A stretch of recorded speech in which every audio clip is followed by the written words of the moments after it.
नमस्कार, DD news पर आप सभी दर्शकों का स्वागत है। मैं हूं साइमा खान। नजर डाल लेते हैं सबसे पहले हेडलाइंस पर।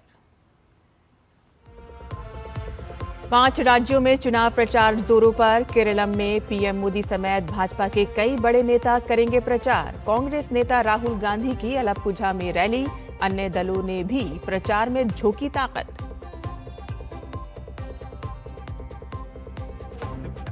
पश्चिम बंगाल में वोटरों को धमकाने के मामले में टीएमसी नेता राजू मंडल मुर्शिदाबाद में गिरफ्तार। मालदा हिंसा का मुख्य आरोपी मुफक्करुल इस्लाम 14 दिन की पुलिस हिरासत में भेजा गया।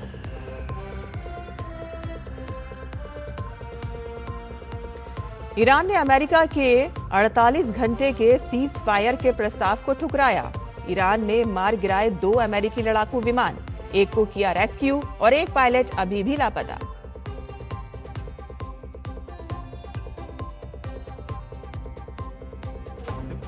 अफगानिस्तान में देर रात 5.8 तीव्रता का भूकंप। काबुल में 8 लोगों की मौत। पाकिस्तान और भारत में महसूस किए गए झटके।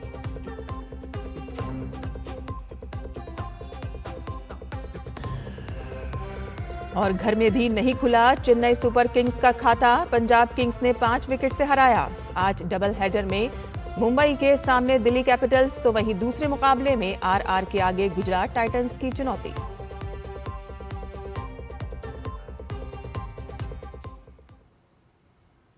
और अब समाचार विस्तार से, और शुरुआत करते हैं चुनावी राज्यों में से जुड़ी खबरों के साथ।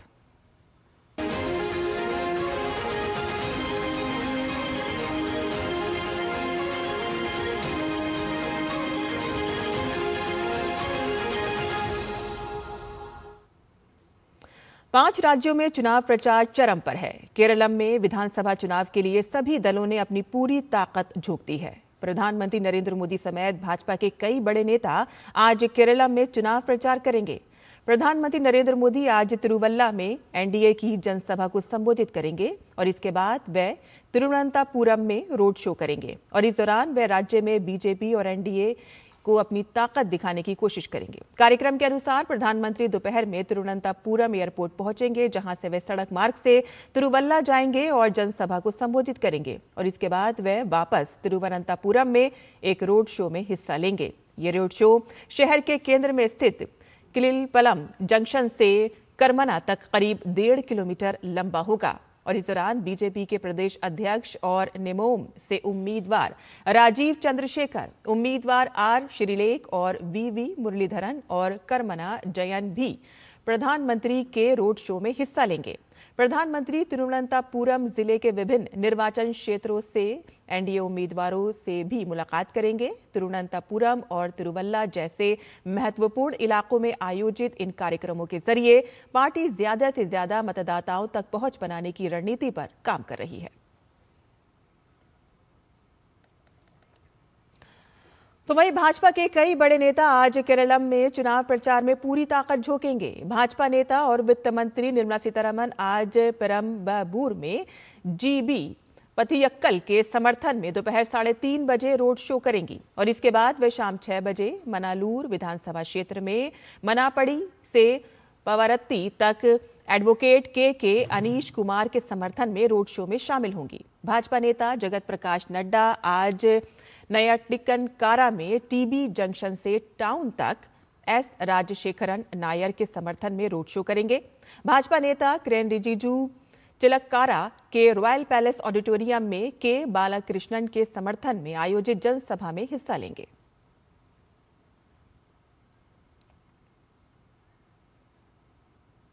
कांग्रेस नेता राहुल गांधी आज केरलम में अलपुझा में यूडीएफ के लिए चुनाव प्रचार करेंगे और इसके अलावा वे कटप्पन्ना और कुन्नाथुनाड में होने वाले चुनावी कार्यक्रमों में भी शामिल होंगे। चुनाव प्रचार के दौरान वे यूडीएफ के चुनावी वादों, विशेष रूप से महिलाओं के लिए मुफ्त बस यात्रा और वरिष्ठ नागरिकों के लिए 3,000 रुपये मासिक सहायता की गारंटी पर भारी जोर देंगे और केरलम में यूडीएफ ने 100 सीटों के जीत का लक्ष्य रखा है। केरलम में एलडीएफ ने भी चुनाव प्रचार में पूरी ताकत झोंक रखी है। माकपा महासचिव एम.ए. बेबी आज कोट्टयम में चुनाव प्रचार करेंगे।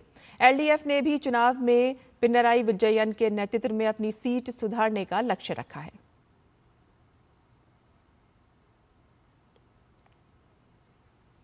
और एक जमाना था कि जब केरलम की राजनीति में दक्षिण पंथियों का ही दबदबा होता था। एलडीएफ और यूडीएफ ही ऐसे दो फ्रंट थे जिनके इर्द गिर्द ही सूबे की राजनीति घूमती थी। लेकिन अब हालात बदल रहे हैं और एनडीए तीसरे फ्रंट के रूप में उभर कर सामने आया है।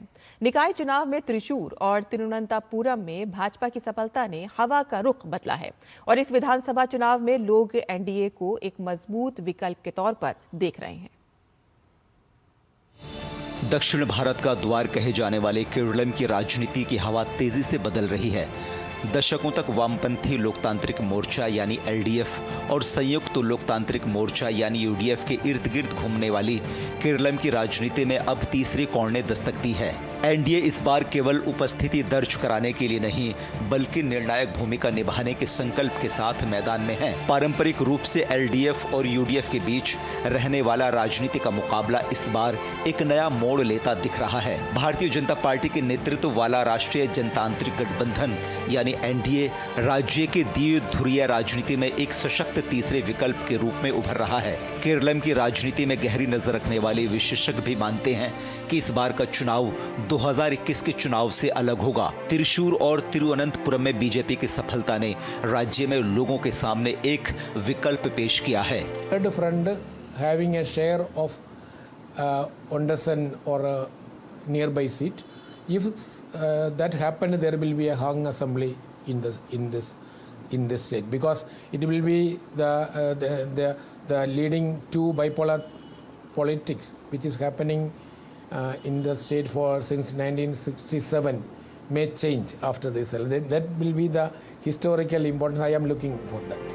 इस बार एनडीए की रणनीति में सूक्ष्म बदलाव देखे जा रहे हैं। मध्य केरल में 2020 जैसे स्थानीय समूहों के साथ तालमेल और अल्पसंख्यक समुदायों विशेषकर ईसाई समुदाय के बीच पैठ बनाने की कोशिश ने कई जगह मुकाबले को त्रिकोणीय बना दिया है। केरलम के लोगों का मानना है कि अब लोगों के सामने तीसरा विकल्प भी है जो तेजी के साथ राज्य में अपनी पैठ बढ़ा रहा है। Fully waiting for the BJP government.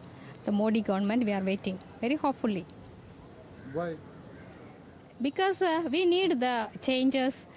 We need the worldwide business level in business development and educational development. अभी इतने सालों से इनका कांग्रेस कम्युनिस्ट अल्टरनेट हो रहा है। म्यूजिकल चेयर खेल रहे थे वो, समझा नहीं समझा। उसका बदलाव दुनिया चाहते हैं, प्रजा चाहते हैं। मेरा ये अंदाज़ है, इस गलत हो सकता है, सही हो सकता है। एक चेंज चाहते हैं वो होने का संभावना है। बदलाव जरूर होगा। स्थानीय निकाय चुनावों में एलडीएफ के घटते जनाधार और यूडीएफ की आंतरिक चुनौतियों के बीच एनडीए का बढ़ता ग्राफ 2026 के परिणामों में कई जगह उलटफेर कर सकता है। चुनाव सिर्फ हार जीत का नहीं है, चुनाव इस बात का भी है क्या एनडीए इस त्रिकोणीय संघर्ष को एक नए मुकाम तक पहुंचा पाएगा या नहीं। बहरहाल इसका फैसला जनता करेगी जब वो 9 अप्रैल को वोट करेगी। केरलम की राजनीति में जनता के सामने दो ही विकल्प थे, या तो यूडीएफ और या एलडीएफ, और ये लंबे समय से होता आया है। लेकिन इस बार भारतीय जनता पार्टी ने एनडीए के रूप में जनता के सामने तीसरा विकल्प पेश किया है। राजनीतिक विशेषज्ञों का यह मानना है कि अभी तक जनता के सामने कोई तीसरा विकल्प नहीं था। इस तीसरे विकल्प के आने के बाद केरलम के शहरी इलाकों में बड़ा उलटफेर देखने को मिल सकता है। कैमरामैन मोर मुकुट के साथ नीरज सिंह, डीडी न्यूज, केरलम। और केरलम का एट्टूमनूर सिर्फ एक मंदिर नगरी नहीं बल्कि संगठित श्रम, अनुशासित राजनीति और निरंतरता के भरोसे से बनी एक विधानसभा की सीट है। कोट्टयम लोकसभा क्षेत्र के अंतर्गत आने वाला एट्टूमनूर पारंपरिक केरलम के मध्य क्षेत्र और तेजी से शहरी होते इलाकों के बीच स्थित है। यहाँ चुनाव किसी तूफानी बदलाव का संकेत नहीं होते बल्कि सरकार के कामकाज का मूल्यांकन माने जाते हैं। अब देखना होगा कि इस बार के त्रिकोणीय मुकाबले में किसका पलड़ा भारी होता है। और देखते हैं धीरज कुमार की इस रिपोर्ट में। ये कोट्टयम जिले की अट्टुमनूर विधानसभा में एनडीए प्रत्याशी अथीरा की धूम है। केरलम विधानसभा की सबसे कम उम्र की 25 वर्षीय प्रत्याशी अथीरा शास्त्रीय नृत्यांगना, शास्त्रीय गायिका, एंकर और कंप्यूटर साइंस से एमएससी की डिग्री रखने वाली शिक्षिका हैं। माथे पर चंदन का लेप, दाहिने हाथ पर संस्कृत का वाक्य सर्वम श्री कृष्णार्पण मस्तु का टैटू अथीरा की पहचान है। मतदाता उन्हें केरलम की मैथिली ठाकुर बता रहे हैं। महिलाओं से गले मिलकर अथीरा कहती हैं, आपको शुद्ध पानी क्यों नहीं, आपकी सड़कें बेहतर क्यों नहीं। In this 2026, the people are lacking pure water.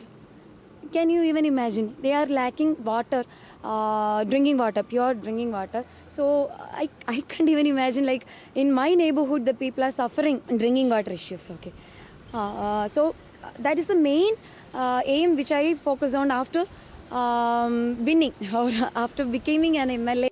अट्टुमनूर लंबे समय से सीपीआईएम का मजबूत गढ़ रहा है। 2021 के विधानसभा चुनाव में सीपीआईएम के वीएन वासवन ने स्पष्ट जीत दर्ज की और राज्य में सहकारिता मंत्री बने।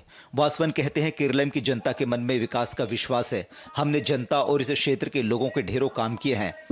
मेरा विश्वास है कि सीपीएम फिर से सरकार बनाने में सफल होगी।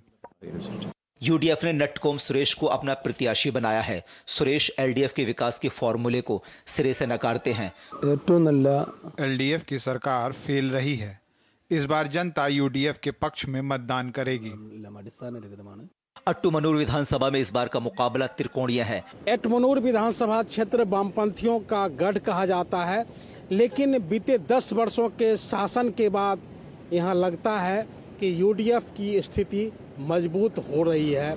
लेकिन यहाँ भारतीय जनता पार्टी की तरफ से एनडीए के उम्मीदवार की एंट्री ने यहाँ के मुकाबले को कह सकते हैं कि रोचक बना दिया है। कैमरामैन उत्तम सिंह के साथ धीरज कुमार, डीडी न्यूज, अट्टुमनूर। और शुक्रवार को पुडुचेरी में प्रधानमंत्री नरेंद्र मोदी के रोड शो के लिए भारी संख्या में लोग सड़कों पर उमड़ पड़े। रोड शो के दोनों ओर हर उम्र के लोग भारी संख्या में जमा हुए। आंखों में चमक और दिल में उत्साह लिए आम जनता प्रधानमंत्री की ओर देखकर नारे लगाते हुए हाथ हिला रहे थे और सभी इस पल को अपने मोबाइल फोन में समेट लेना चाह रहे थे। हमारे संवाददाता विशाल बैरिस्टो ने इस उत्साह को कैमरे में कैद किया। प्रधानमंत्री के रोड शो के लिए यहाँ पर पुडुचेरी में जबरदस्त उत्साह है। काफी देर से लोग यहाँ पर खड़े हुए थे, इंतजार कर रहे थे। धूप की और गर्मी की उन्होंने परवाह नहीं की। कैसा लगा आपको आज फाइनली आपको इतने नजदीक से देखा प्रधानमंत्री को? हम फर्स्ट टाइम मोदी जी को देखे ना, इतना अच्छा लगा। बच्चे भी इतना खुश हो गए हैं, हमको बहुत मजा आया। हमारे घर सामने मोदी जी जा रहे हैं, ऐसे लगा कि पास से मिल लिए हैं। बहुत अच्छा लगा उनसे मिलके, बहुत ही खुशी हुई उनको देखे, बहुत अच्छा लगा। इतने सालों से अच्छा काम हुआ है, सब कुछ अच्छा हुआ है। We are proud of Modi. Okay, she is proud of Modi. We are so grateful to have Mr. Modi ji as our Prime Minister, and as long as he is our Prime Minister, we have no fear. He is our strength and our courage, and he is, as long as he is there, we don't need to fear about anything. बस मैं एक ही बात कहना चाहूंगी, मोदी है तो मुमकिन है। आप इनकी बात समर्थन करते हैं? यस, मोदी है तो मुमकिन है। तो जैसे कि आपने सुना इन लोगों से, मोदी है तो मुमकिन है, और यह आवाज है पुडुचेरी की। कैमरामैन संजय कुमार जैना के साथ मैं विशाल बैरिस्टो, डीडी न्यूज, पुडुचेरी। और यहाँ बुलेटिन में रुकते हैं एक छोटे से ब्रेक के लिए। हम जल्द हाजिर होंगे, आप देखते रहिए डीडी न्यूज। महाशय धर्मपाल जी के 130वें जन्मदिन पर एमडीएच मसालों पर पाइए 10% एक्स्ट्रा। अब स्वाद के साथ बचत भी। अब पाइए बचत ही बचत। और ब्रेक के बाद आपका फिर से स्वागत है। असम में चुनावी सरगर्मी अपने चरम पर है। भाजपा अध्यक्ष नितिन नवीन आज असम में लगातार दूसरे दिन चुनावी जनसभाएं करेंगे। वे आज दोपहर को असम के सिलचर में रैली करेंगे। सिलचर के श्रीभूमि स्थित रामकृष्ण नगर में पहली जनसभा करेंगे और इसके बाद वे कछार के लखीपुर में दूसरी जनसभा करेंगे। भाजपा अध्यक्ष ने कल आरोप लगाया कि कांग्रेस अवैध घुसपैठियों के लिए काम करती रही है और असम विधानसभा चुनाव में वोट डालते समय मतदाताओं को इसके कार्यकाल को याद रखना होगा। कमलपुर, मंगलदाई और न्यू गुवाहाटी में रैलियों को संबोधित करते हुए उन्होंने विश्वास जताया कि मुख्यमंत्री हेमंत बिस्वा शर्मा के नेतृत्व में भाजपा की अगुवाई वाला राष्ट्रीय जनतांत्रिक गठबंधन लगातार तीसरी बार सरकार बनाएगा। ऊपरी असम का धेमाजी जिला अरुणाचल प्रदेश से लगा हुआ है। धेमाजी जिले में 3 विधानसभा सीटें हैं, जहां इस बार के चुनाव में दिलचस्प मुकाबला देखने को मिल रहा है। जैसे जैसे मतदान की तारीखें नजदीक आ रही हैं, प्रत्याशियों ने चुनाव में पूरी ताकत झोंक दी है। आइए देखते हैं आपको धेमाजी से हमारे सहयोगी उर्मिलेश भट्ट की ये ग्राउंड रिपोर्ट।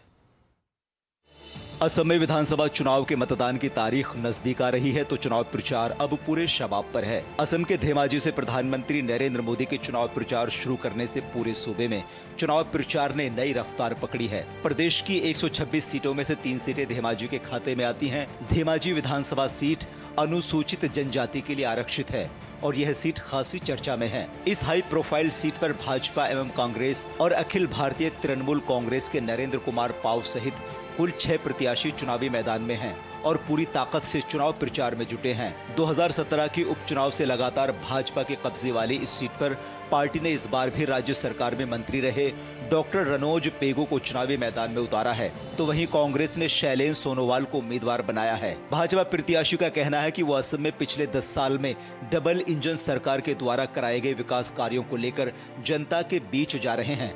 भाजपा उम्मीदवार को विश्वास है कि क्षेत्र की जनता एक बार फिर उन्हें अपना आशीर्वाद देगी। तीसरा बार के लिए भाजपा का नेतृत्व में एनडीए का ही सरकार यहाँ में सुना जाएगा। वहीं कांग्रेस प्रत्याशी का कहना है कि क्षेत्र का विकास उनके लिए मुख्य चुनावी मुद्दा है। जनता का समर्थन कांग्रेस को मिलेगा। असम में गौरव गोगोई जी का नेतृत्व में जो सरकार बनेगा, उसी सरकार में हम लोग ये एजुकेशन सिस्टम में आगे बढ़ाने के लिए धेमाजी के, खास करके धेमाजी के लिए बड़ा कदम उठाएंगे हम। वहीं स्थानीय मतदाताओं की बात की जाए तो उनके सामने क्षेत्र के विकास के साथ साथ ग्रामीण इलाकों में सड़कों की कमी और रोजगार के लिए पलायन अहम मुद्दा है। घर में अगर किसी के भाई बहन को पढ़ाने के लिए या वो खुद पढ़ने के लिए भी, अगर अच्छे स्कूल में पढ़ने के लिए अगर वो सोचे ना, तो वो पहले एक ही उसका जगह का नाम याद आता है, केरला नहीं तो बेंगलोर जाए। जब बरसात रुका ना, चारों तरफ पानी है, आने जाने का हमारा कम्युनिकेशन कोई नहीं है। छोटा छोटा बच्चा स्कूल जाता है, कितना दूर दूर जाना पड़ता है। बात अगर इस विधानसभा सीट पर मतदाताओं की करें तो यहाँ 1,78,000 से अधिक मतदाता हैं, जिसमें पुरुष मतदाता 88,500 से अधिक हैं, जबकि महिला मतदाता 89,700 से अधिक हैं। अब देखना दिलचस्प होगा कि धेमाजी की जनता किसे अपना जनादेश देती है। धेमाजी से उर्मिलेश भट्ट की रिपोर्ट, DD न्यूज।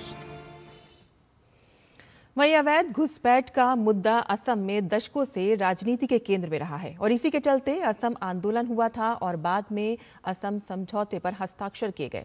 राज्य की एनडीए सरकार का दावा है कि उसने घुसपैठ की समस्या से मुक्ति की दिशा में ठोस कदम उठाए हैं, तो वहीं विपक्ष का कहना है कि भाजपा सरकार ने घुसपैठ को एक राजनीतिक मुद्दा बनाया है और वो कोई प्रभावी कदम उठाने में नाकाम रही है। 1,25,000 एकड़ भूमि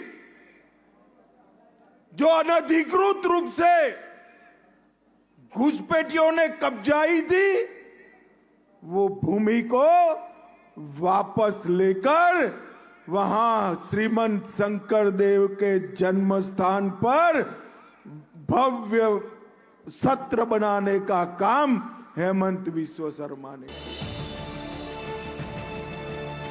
असम की हिमंता बिस्वा शर्मा सरकार का दावा है कि वर्तमान सरकार ने अवैध घुसपैठियों से 1.25 लाख बीघा से अधिक जमीन खाली कराई है और अगर दोबारा सरकार बनी तो ये प्रक्रिया और तेज होगी। असम में अवैध घुसपैठियों की समस्या असम के मूल निवासियों की संस्कृति, सामाजिक और भाषाई पहचान की रक्षा से जुड़ा मुद्दा है, तो यह राज्य के संसाधनों पर अतिरिक्त बोझ और असमिया अस्मिता पर पड़ रहे प्रभाव का भी मुद्दा है। भाजपा का कहना है कि 4 मई को जनादेश हासिल होने के बाद आने वाले समय में कम से कम 5 लाख बीघा जमीन से अवैध घुसपैठियों को बेदखल किया जाएगा। अभी माइग्रेशन फ्री होने जा रहा है, तो 1,50,000 बीघा जमीन ऑलरेडी एवेक्टेड वहाँ खाली कराया गया है और अनदर 5 लाख बीघा जमीन को आइडेंटिफाई किया गया है कि यहाँ पर एवेक्शन करना है, डिक्लेयर्ड है। घुसपैठ के मुद्दे को विपक्षी दल भी जोर शोर से उठा रहा है। विपक्ष का आरोप है कि मुख्यमंत्री हिमंता बिस्वा शर्मा ने बांग्लादेशी घुसपैठियों को वापस भेजने की कार्रवाई के नाम पर असली भारतीय नागरिकों को ही निशाना बनाया है और उन्हें कथित तौर पर परेशान किया जा रहा है। कांग्रेस और उसके सहयोगी दल विशेष रूप से उन विधानसभा क्षेत्रों में इस मुद्दे को प्रमुखता से उठा रहे हैं जहां अल्पसंख्यक मतदाता बहुसंख्यक हैं। ये सब पॉलिटिकल इश्यूज है, बाकी कुछ है नहीं। वो जैसे मान लीजिए पोलराइज करने के लिए ये सब बोलते हैं। ये उन लोगों का इलेक्शन जुमला है, बाकी कुछ नहीं है। राजनीतिक दल असम में अवैध घुसपैठ के मुद्दे को राज्य की अस्मिता और राष्ट्रीय सुरक्षा से जोड़कर पेश करते हैं। भाजपा नीति वर्तमान सरकार ने गत 10 वर्षों में इस पर अंकुश लगाने के लिए कई कदम उठाए हैं। अवैध प्रवासियों का निष्कासन 1950 के तहत, जिससे निष्कासन की प्रक्रिया तेज हो। एनआरसी में न शामिल लोगों के आधार नहीं बनाने का निर्णय। 18 वर्ष से अधिक आयु के व्यक्तियों के लिए पहली बार आधार कार्ड बनवाने पर प्रतिबंध। जमीन हस्तांतरण पर एसओपी। धार्मिक समुदायों के बीच जमीन के हस्तांतरण के लिए एक मानक संचालन प्रक्रिया। जमीन हस्तांतरण से पहले जिला प्रशासन द्वारा जांच। अवैध प्रवासियों को पकड़ने के बाद सीधे सीमा पार वापस भेजने का चलन अब एक नियमित प्रक्रिया होगी। 2019 में एनआरसी की अंतिम सूची प्रकाशित की गई, जिसमें लगभग 19 लाख लोग शामिल नहीं थे। एनडीए गठबंधन इसे पूरी तरह लागू करने के लिए प्रतिबद्ध है। हालांकि सत्ता पक्ष और विपक्ष इस मुद्दे को अपने अपने राजनीतिक लाभ के लिहाज से जनता के सामने रख रहे हैं। विधानसभा चुनाव में सरकार द्वारा बेदखली की प्रक्रिया पर भी मुख्य राजनीतिक दलों में परस्पर विरोधी बयानबाजी जारी है।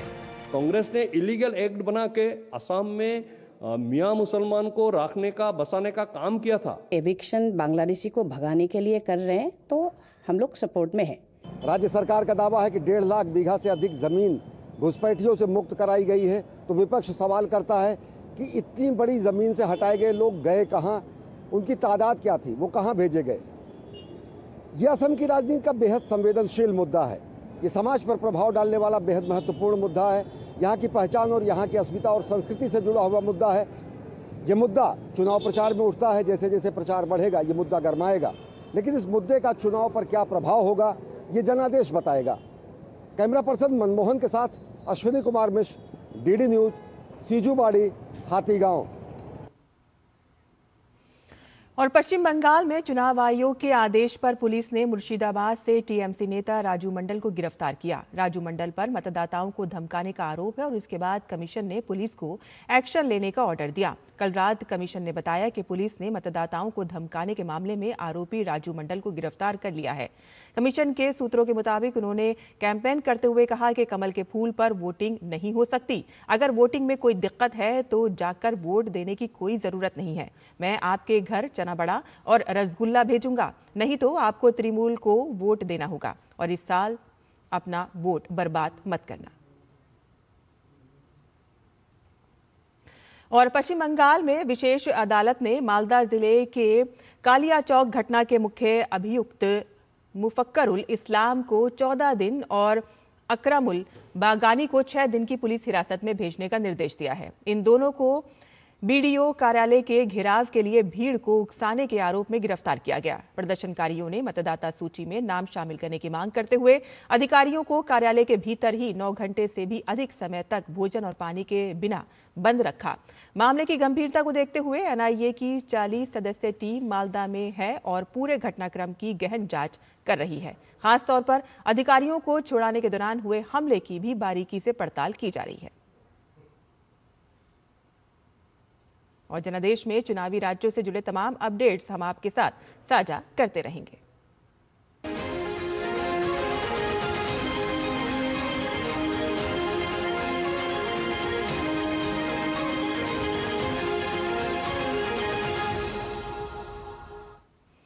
और देश के अलग अलग हिस्सों से मुद्रा योजना की सफलता की कहानियां लगातार सामने आ रही हैं। ऐसी ही एक कहानी है मुजम्मिल की, जिन्होंने प्रधानमंत्री मुद्रा योजना के तहत साल 2016 में 50,000 रुपए का लोन लेकर अपने काम की शुरुआत की। मुजम्मिल ने सोने और चांदी के गहनों को चमकाने के अपने हुनर को ही रोजगार में बदला। 2016ರಲ್ಲಿ ನಾವು ಮುದ್ರಾ ಲೋನ್ ಯೋಜನೆಯಲ್ಲಿ ಗೊತ್ತಾಯ್ತು ನಮಗೆ 50,000 ಲೋನ್ ತಗೊಂಡಿದ್ವಿ. ನರೇಂದ್ರ ಮೋದಿ ಅವರು ಇದು ಮಾಡ್ಯಾರ, ನಮ್ಮ ಪ್ರಧಾನ ಮಂತ್ರಿ ಅವ್ರದ್ದು ಲೋನ್ ತಗೊಂಡು ನಾನು ಈ ಶಾಪ್ ಇಟ್ಕೊಂಡು ಇದ್ರಾಗ ಭಾಳ ನಾನು ಡೆವಲಪ್ ಹಾಕಿದ್ದೀನಿ.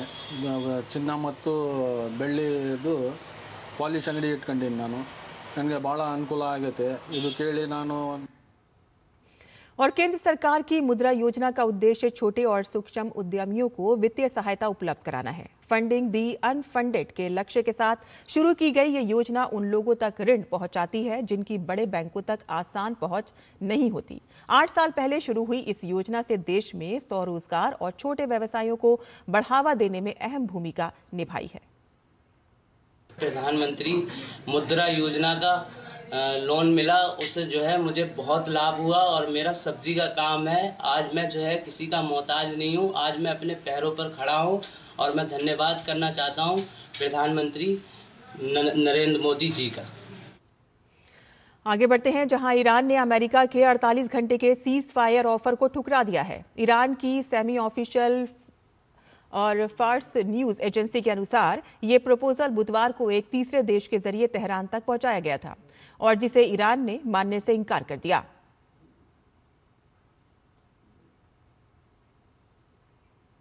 तो वहीं ईरान ने अमेरिका के 2 लड़ाकू विमान भी गिरा दिए हैं। उनमें एक F-15E फाइटर जेट और दूसरा A-10 अटैक एयरक्राफ्ट है। F-15E फाइटर जेट पर ईरान के अंदर हमला हुआ और इसमें सवार एक क्रू मेंबर को रेस्क्यू कर लिया गया, जबकि दूसरा अभी लापता है। America A-10 attack aircraft Persian gulf में गिरा। हालांकि अमेरिकी अधिकारियों ने कहा है कि विमान क्रैश हुआ या मार गिराया गया, ये साफ नहीं है। अमेरिकी मीडिया ने बताया है कि 2 अमेरिकी हेलीकॉप्टर्स भी ईरानी फायरिंग में हिट हुए हैं और दोनों ब्लैक हॉक हेलीकॉप्टर्स थे जो F-15E के लापता पायलट के सर्च एंड रेस्क्यू ऑपरेशन के लिए गए थे। ये पहली बार है कि जब करीब 5 हफ्तों से चल रहे इस युद्ध में अमेरिकी विमान गिराए गए हैं और इस बीच राष्ट्रपति डोनाल्ड ट्रंप ने कहा है कि इन घटनाओं का ईरान के साथ बातचीत पर कोई असर नहीं पड़ेगा। उत्तरी एवं पूर्वी अफगानिस्तान और पश्चिमी पाकिस्तान के कुछ हिस्सों में कल देर रात 5.8 तीव्रता का भूकंप आया। काबुल के गवर्नर के प्रवक्ता ने बताया है कि भूकंप के कारण कम से कम 8 लोगों की मौत हुई है। भूकंप के झटके दिल्ली NCR तक महसूस किए गए। और इसी के साथ ही हमारा ये बुलेटिन यहीं खत्म होता है। आगे आप देख सकते हैं नया सवेरा। मुझे अनुमति दें। नमस्कार।